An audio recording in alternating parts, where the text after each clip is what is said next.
So today we are going to start a new poem in our book Honeydew, The Ant and the Cricket. हम आपको अपना screen दिखाते हैं पहले. Let me present my screen to you.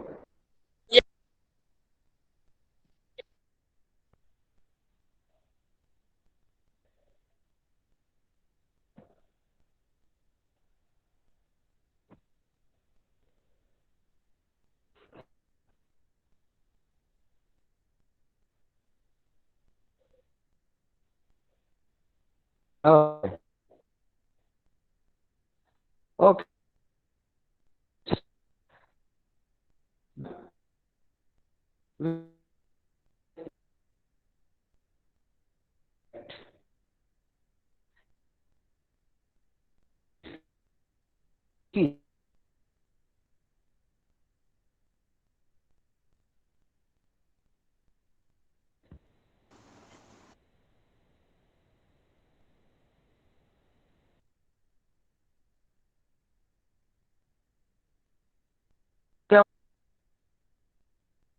Cricket.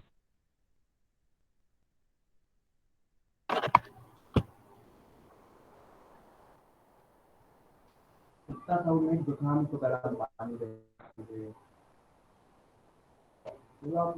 Make conversation. बातचीत नहीं कीजिए, class की तरफ ध्यान दीजिए.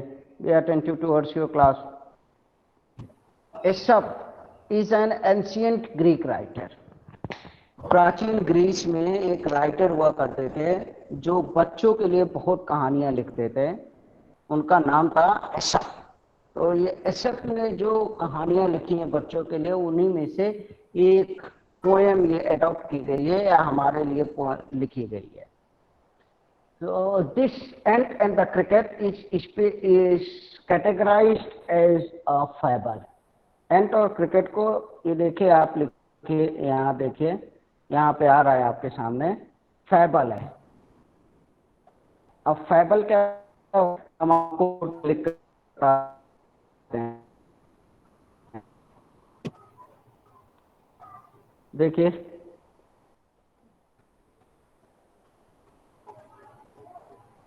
FABLE, फैबल. अब आप लोग जैसे कुछ किताबें पढ़ते होंगे, चंपक जैसे आपकी लाइब्रेरी में एक किताब आती है, और उस किताब में क्या है कि ज़्यादातर जो कहानियां हैं उनमें कैरेक्टर्स कौन होते हैं?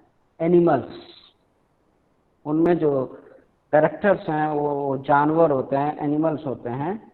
तो ऐसे ही फैबल में भी, fable is a poem which has animals as characters, जिनमें कि एनिमल्स, जानवरों को कैरेक्टर के रूप में रखा जाता है.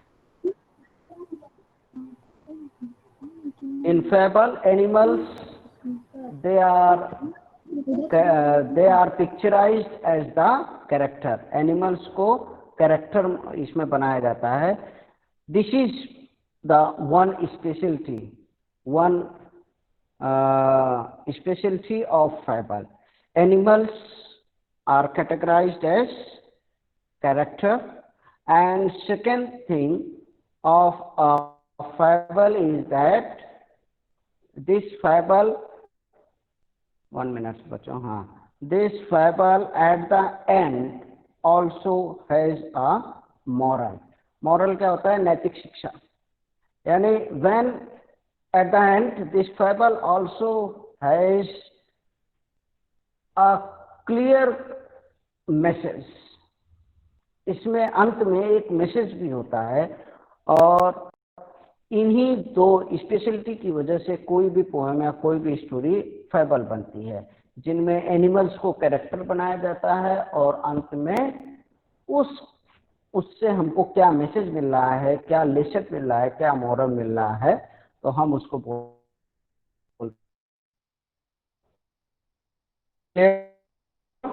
की डेफिनेशन लिखी हुई है, हम एक बार इसको आपके लिए पढ़ देते हैं. फैबल इज ए स्टोरी. फैबल एक कहानी होती है जिनमें कि एनिमल्स को कैरेक्टर बनाया जाता है, या जो चरित्र हैं, जो पात्र होते हैं उसमें, वो एनिमल्स होते हैं, जानवर होते हैं।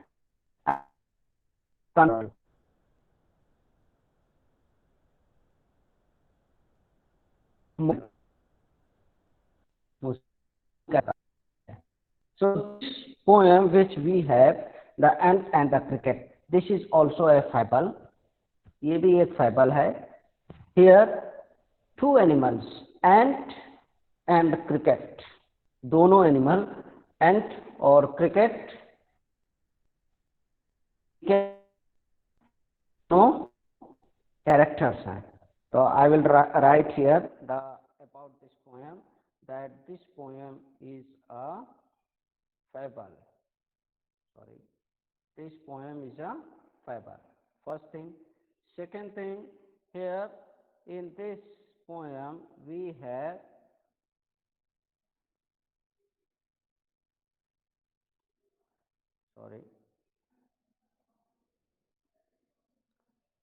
we have an ant and cricket as the character.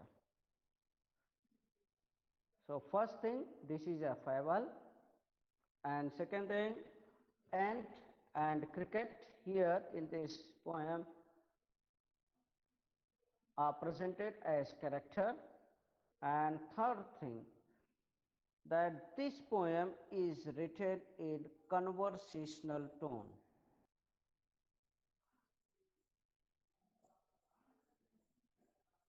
Conversational tone. Conversational tone जैसा देखें, कन्वर्सेशन से ही बना है कन्वर्सेशनल टोन. कन्वर्सेशन मतलब बातचीत, वार्तालाप. तो these two characters, ant and the cricket, are making conversation with each other. दोनों एक दूसरे से बातचीत कर रहे हैं, और दोनों की बातचीत को ही इस पोएम में रिकॉर्ड किया गया है, बताया गया है, और इसलिए आप कह सकते हैं कि this poem is written in a conversational tone. बच्चों, आपको सुनाई दे रहा है? Yes sir. Yes sir. Okay, ठीक है, समझ में आ गया इतना?